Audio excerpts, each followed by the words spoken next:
Hi, welcome to this part of my review featuring Tian Shan, Lone Wolf Fists.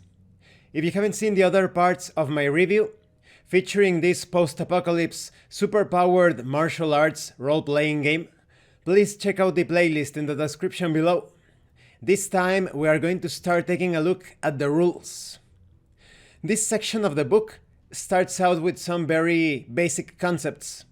How role-playing games are a shared mind space. What the game master describes becomes real within that mind space.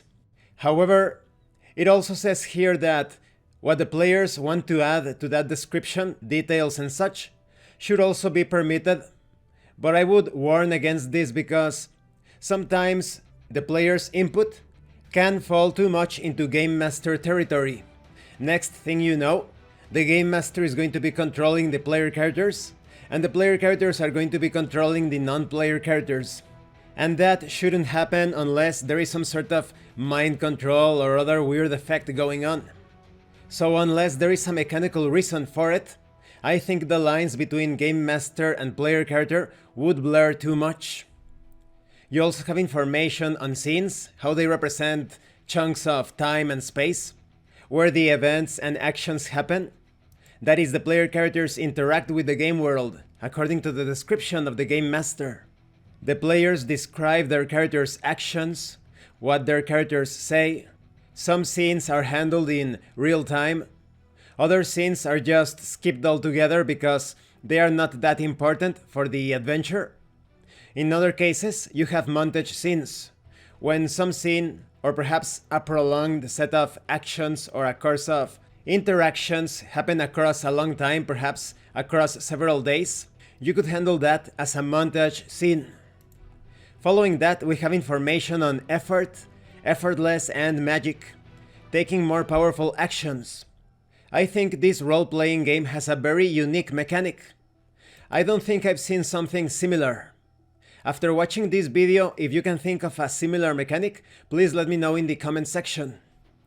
Okay, so here, each of the characters has a pool of dice. You can see on the character sheet in the upper left hand region, there is a big circle marked effort. That number is the number of 10-sided dice that you can roll during your actions. After the roll, the number on a dice face-up side is its facing, of course. But here's the interesting thing. The result of the die, the result of each die, counts as a single digit. So 0 is not a 10, as usual, 0 is actually a 0.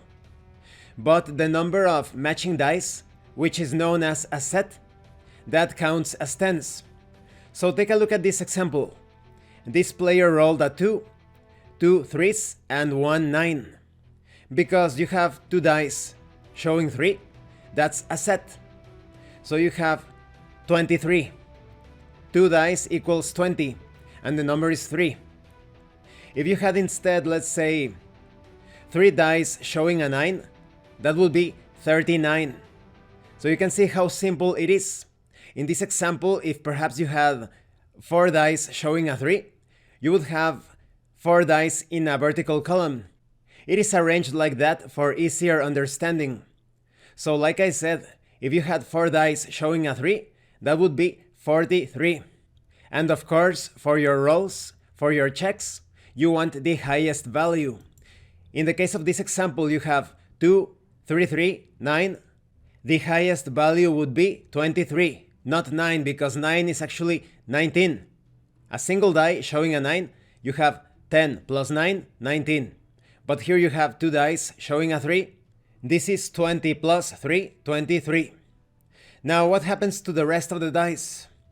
You discard those dice unless you want to use them as focus. You can see on the character sheet there are focus slots. You can place the remaining dice, that is, dice that you would normally discard, you can place them on these focus slots to use them in future rolls. So it's kinda like stockpiling dice for future uses. I think this fits amazingly with the martial arts theme. As martial artists, we learn to handle oxygen, to store oxygen or ki within our bodies. You absorb that energy, you know how to store it. That's why there are many let's say, spiritual practices in martial arts in real life, when you are meditating or practicing Tai Chi, Qigong, you are absorbing all of that oxygen or Qi for a moment of emergency. But now, an interesting feature of this mechanic is that when you are sustaining an action, that is, when you are doing something, perhaps carrying a heavy object for a long time, or keeping up or maintaining a special power or magical action, then that takes a focus slot. You put a line across the focus spot like this, so now you cannot use that focus slot to store a die, because you are using that bit of your power, of your energy, to keep a powerful ongoing effect. And remember, this is a role-playing game of super-powered martial artists. So maybe a structure fell on top of someone, and you start to lift that huge chunk of metal or stone or whatever, and you need to keep it up, while at the same time you are fending off the attacks or even defeating bad guys with your arm or your leg. Maybe you are holding the debris or whatever, the piece of fallen wall, with your left arm, while you are using your right arm to punch and parry, and you are kicking with your right and left legs. It's all about that over-the-top anime/manga action, and you need to spend that focus slot to hold that piece of structure up so that it doesn't crush the victim. It's also important to note that you have an effortless attribute. This is the rank at which you can carry out unaided actions. Because these characters are so powerful, this effortless attribute allows you to accomplish things that in other role-playing games would require a check.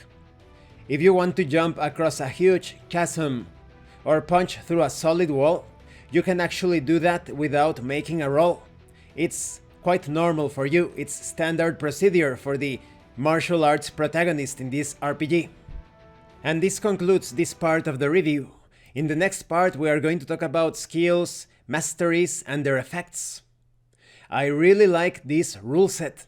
It is so incredible to represent those scenes that you would see in Fist of the North Star. Pretty much anything that you have seen in fantasy martial arts, video games, anime, manga, comic books, movies, you can accomplish with this system, and it feels quite coherent. There is a strong connection between theme and rule set. Thank you for watching this part of the review, and thank you for your likes and your comments. If you have any questions or comments, please let me know. And thank you so much to those of you that are going the extra mile to support the channel. If anyone else wishes to further support the channel, the information on how to do that will be in the description below. Once again, thank you, and see you later.